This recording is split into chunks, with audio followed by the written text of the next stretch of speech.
Origem da vida e evolução das plantas, quinta parte. Algas unicelulares, coloniais e multicelulares. Como a gente viu, então, algas unicelulares são essencialmente organismos eucarióticos que têm não só a mitocôndria quanto o cloroplasto, e com isso são capazes de fazer fotossíntese. Existe uma diversidade muito grande desses organismos unicelulares, com muitos exemplos. Aqui a gente vê, por exemplo, algumas diatomáceas, que são uma família muito rica de algas, né, que tem origem, aqui ó, vejam, próximo de 2 bilhões de anos. Né? Lembrem que o acúmulo de oxigênio começou há cerca de 2,3 bilhões, e aqui, cerca de 300 milhões de anos depois, começam a surgir essas algas unicelulares, como é o caso dessas riquétias, e, como eu falei, também tem uma enorme diversidade desses organismos. Né? Eu convido vocês a verem um vídeo que eu coloquei lá no material básico, chama Pond Life, que é vida na lagoa, vamos dizer assim, né, que mostra alguns desses organismos. Então, inclusive, tem uma bela de uma euglena andando lá, e é um material realmente muito interessante para conhecer um pouquinho da vida desses seres minúsculos. Né? Então, já são, claro, células bem maiores do que a gente estava vendo antes, organismos muito mais complexos. Esses organismos não são simples.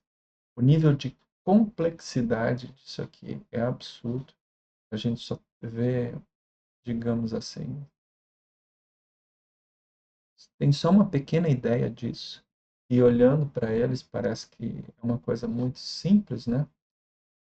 Mas, por exemplo, uma euglena dessas, que é um organismo unicelular, que se movimenta com flagelos, que são como uma cauda movimentada, né?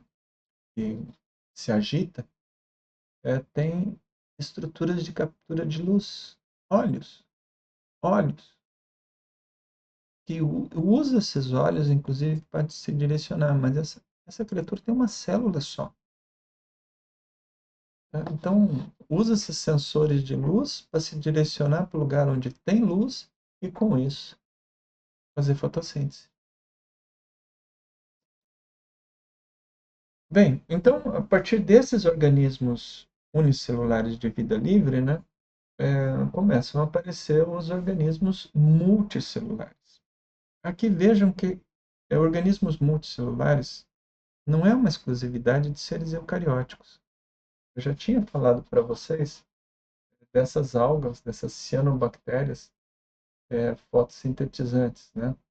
E a gente tem uma série de outros organismos, né? Então, pode haver organismos coloniais também procariontes.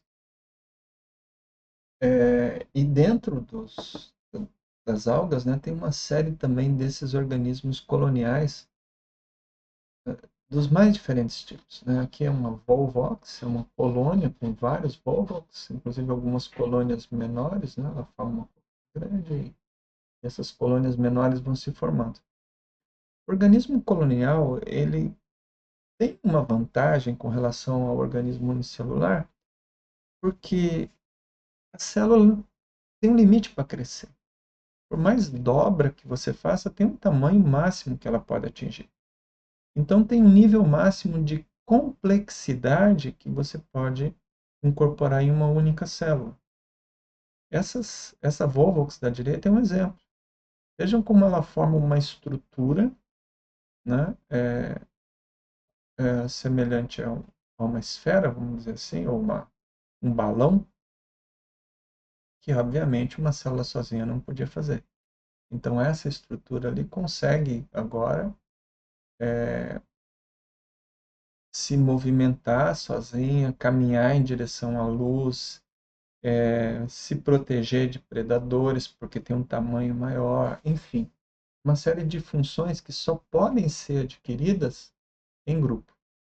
E uma dessas possibilidades É literalmente uma cuida da outra. Isso surge um outro patamar nesse tipo de relação aqui, ó, quando eu tenho células com funções diferentes, em que uma célula se especializa em uma determinada função e outra célula se especializa em outra função. Isso então permite que as duas células juntas possam fazer melhor do que se estivessem sozinhas, tá? Por essa cooperação celular. Então, o organismo colonial é um avanço com relação aos organismos celulares no sentido que permite agrupar complexidade, né? Essa complexidade vai aumentando, né, até o ponto, por exemplo, você tem essa ancestral de alga verde com 1,87 bilhões, já bem antiga, então, e os diferentes tipos de algas, aqui já multicelulares. A transição do organismo unicelular colonial para o organismo multicelular é quando a gente começa a ver realmente uma divisão nítida de funções, né? Começa a ver uma estrutura organizada em órgãos e tecidos. E a partir daí a gente entende o organismo como multicelular. É claro que em muitas algas dessas a gente está numa transição ainda. A gente podia dizer que muitos deles parecem organismos coloniais mais complexos. E às vezes essa transição não fica tão clara. Mas quando a gente olha para uma estrutura dessas, né, que é uma alga verde, a gente começa a perceber a parecer uma planta. Por exemplo, aqui embaixo, eu tenho estruturas específicas de ancoragem semelhantes à raiz. Não são raiz. Por quê? Porque não tem função de absorver nutrientes, não tem função de absorver água. Nesse caso aqui, a planta está rodeada de água. Não precisa de mecanismo especial de absorção de água lá no solo. Da mesma forma, os nutrientes também estão dissolvidos na água. Então, essas estruturas aqui embaixo, a única função dela é agarrar no substrato para impedir que a alga saia sendo carregada pelas correntes. Tá?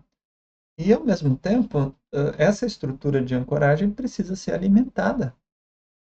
E esse alimento vem da fotossíntese. Então, a fotossíntese vai produzir o alimento e precisa sustentar aquela parte de baixo. Então, tem que ter alguma estrutura de transporte desses nutrientes de um lugar para outro. Tá? Mas não precisa de nenhuma estrutura específica de transporte de água, porque a água está em volta aqui de todo lugar, nem de nutrientes. A única coisa que precisa são as proteínas transportadoras de nutrientes. Tá? A água está sempre em volta, não precisa nenhum cuidado mais especial que isso.